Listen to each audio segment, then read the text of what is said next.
Hello everybody, it's Bruce and I'm here to show you a very basic program. And on the screen you can see I've created this problem statement which says write a program that asks a person to enter three numbers one at a time and then display the sum of the three numbers. Okay, so again it's going to ask the user, the person, to enter a number and then enter another number and then enter another number and then display right to the screen to the person that entered the numbers the sum of those three numbers. All right, so as you learned in our first class, right, you want to start by creating an IPO, right, which identifies the inputs, processes that you need to perform, and the outputs you need to display to the person that's interacting with your program. So let's start with the inputs, right? So the inputs are going to be three numbers, right? That's what the problem asked us to input, to enter, right? So the processes that we need to perform, right, are to add up, right? Add up the three numbers, right? And then we need to display, right, the outputs, right? And that is the sum of the three numbers, right? So a very basic program, right? And I think you can all relate to this, right? I mean, it seems like, really, Bruce? But yeah, really, all right? So check this out. So what I'm going to do is I'm going to take this stuff right here, and I'm going to copy it. Again, this is just a text file, and I'm going to fire up VS Code. Look at that. There it is. And I'm going to create, first of all, I'm going to click on this file explorer here, and I'm going to open up a folder, and I'm going to create on my desktop. I'm just going to call this demo, okay? And I'm going to open it up. And now I have a folder available to me in the file navigator here, right? So I'm going to click on this little icon here, and I'm going to say, let's just call this add, let's see, three numbers, .py.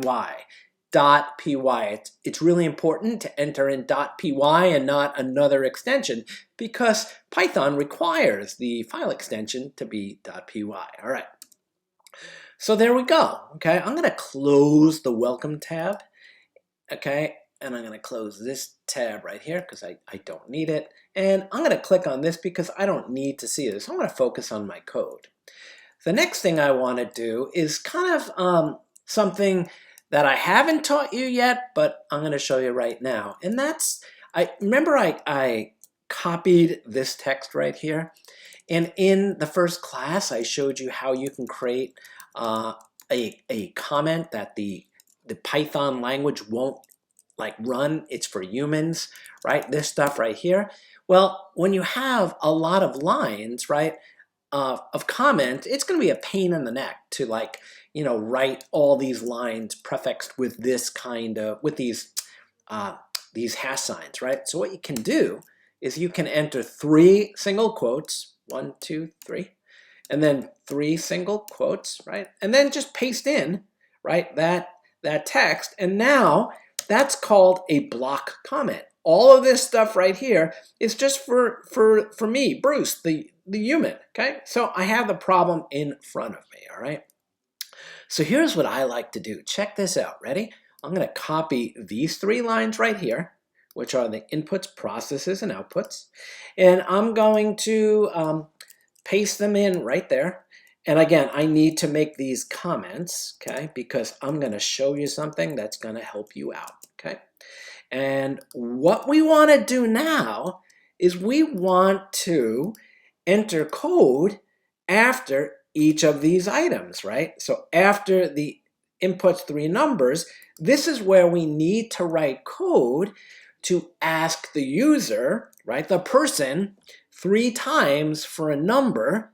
We're going to need to store each one of those numbers in a variable, and I'll explain that a little bit more shortly. And then we're going to need to add those numbers up. But let's start right now by saying, hey, let's create a variable called number1.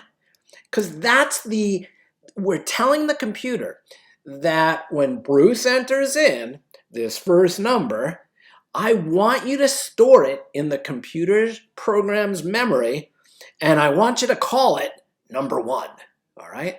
So check this out.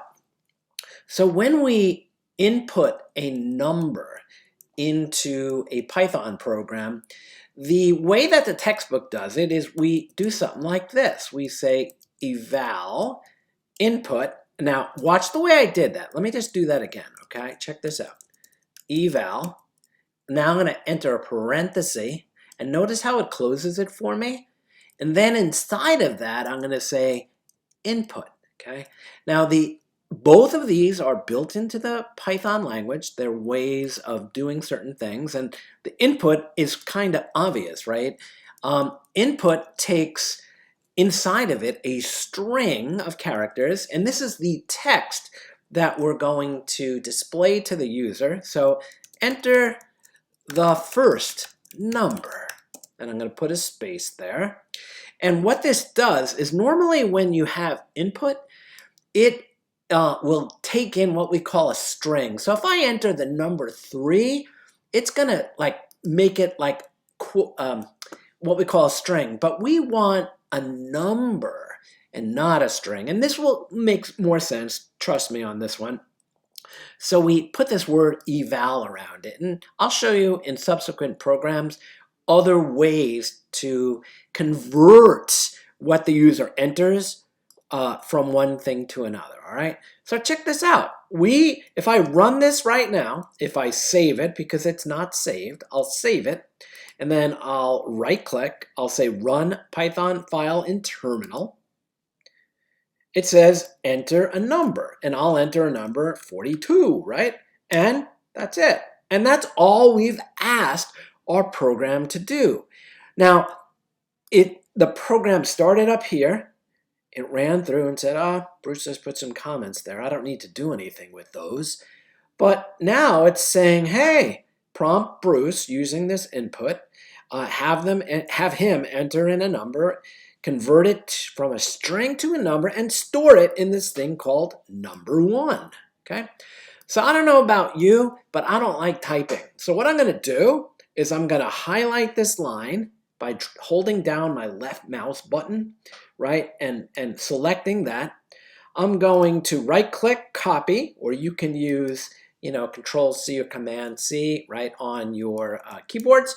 And then I'm going to do the same thing, but I'm going to change the text to second number. And we're going to store the second number in a variable called number2.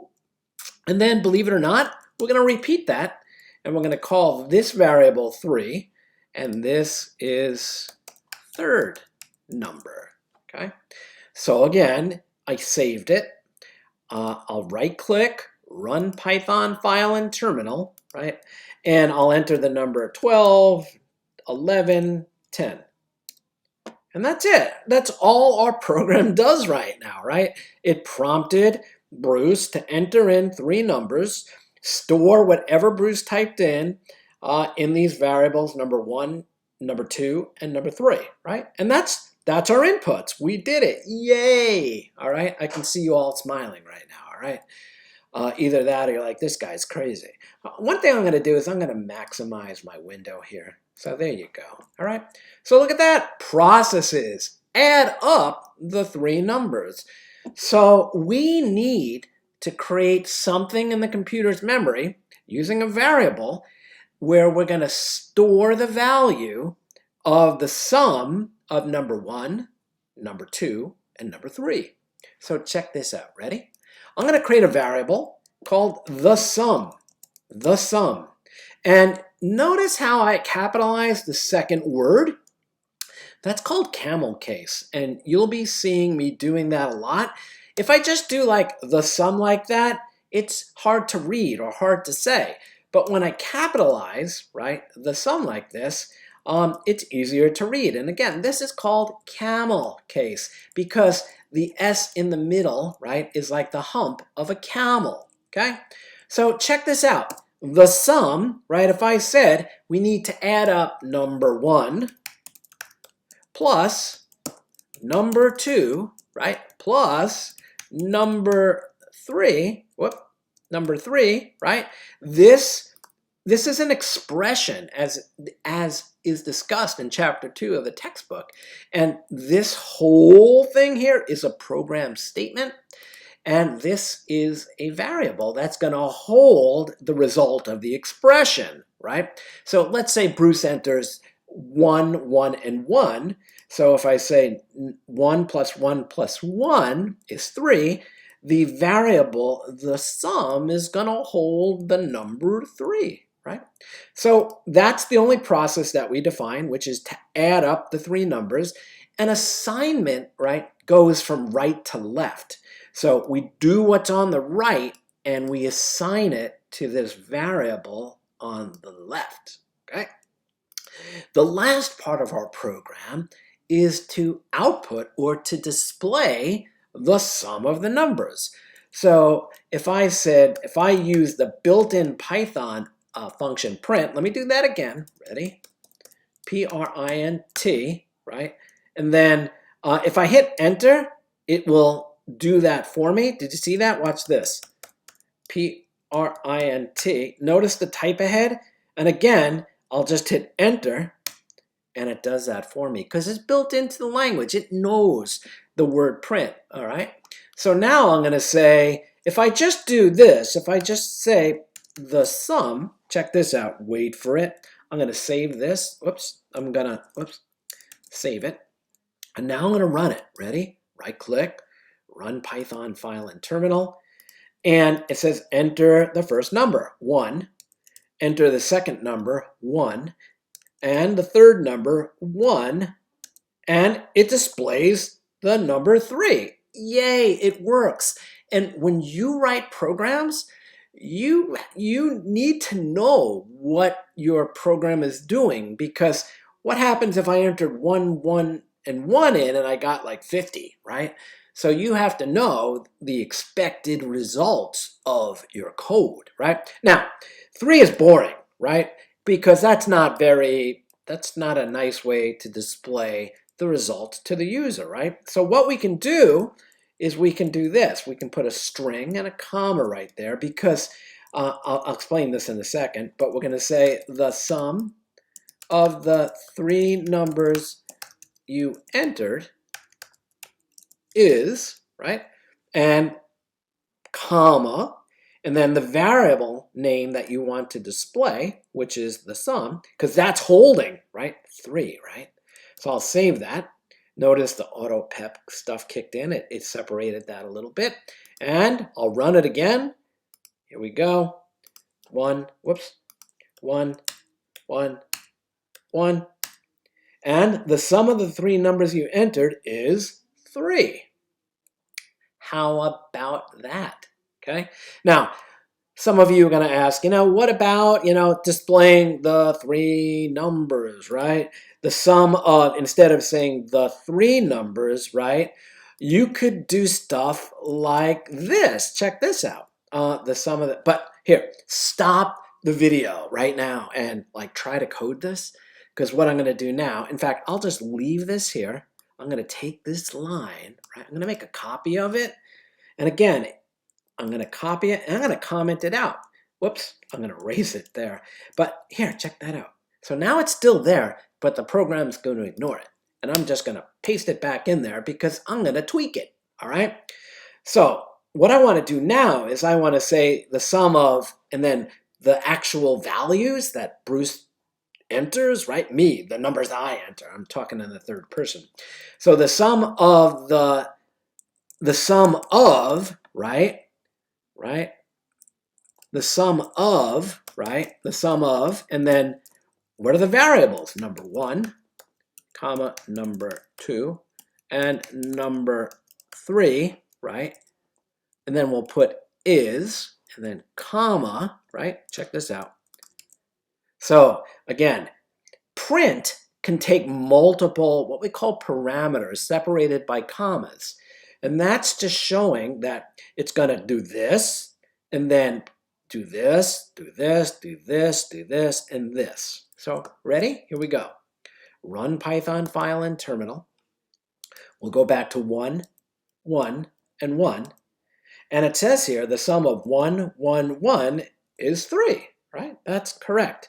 Now, believe me, don't freak out right now about the formatting. We could make this nicer now, but hold on, all right? Just hold on, all right? We'll get there. So let me run it one more time, and now I'll enter, I don't know, 10, 42, and 1,000, right? And there it is. The sum of 10, 42, and 1,000 is 1,052. Again, we can make the output display in a much nicer way, but we're just in like week 1 and 2 now. So just start with this program right here, right now. Make sure you can code it, and it's very simple, all right? It's a very simple operation. The one thing that I would say to you is we can easily change this, right, to the product, right, of the 3 numbers by changing the operator here. This is called an operator, this plus sign. If you change that to, and I'll make a copy of this just so you can see it here. Check it out. Ready? I'll make a copy of this line, right there, right? And I can do that. Asterisk is the multiplication sign. Asterisk is the multiplication sign. And then I would probably change this to the product, right? And then I can take this right here, make a copy of this line, right? Make a copy of this line. And instead of the sum, we can say the product, right, of, and the variable holding the product of the 3 numbers, right? The multiplication is called the product. Okay, and let me run it. Check it out. Ready? Let's do 10, 2, and 4. I did it wrong. So let me just run this again. I entered all 3 in one line. That was dumb. 10, 1,000, and 4. Okay, here we go.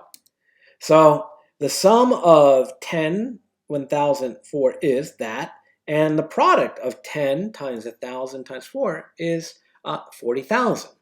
Again, I know some of you are like, what about commas? What about rounding? What about this and that? Hold off on that, all right? I want to make sure that you understand what we did here, all right? So go back and play the video, either slow it down, speed it up, and yeah, I'm going to carry on in the next video and just show you a few different ways to make this program an improved version of it, all right? Thanks for watching, and the code word for this video is headlight. Headlight is the code word. So if you want to Slack that to me directly, not in a general or questions, Slack that to me directly, I'll mark down some extra credit points. Have a great day.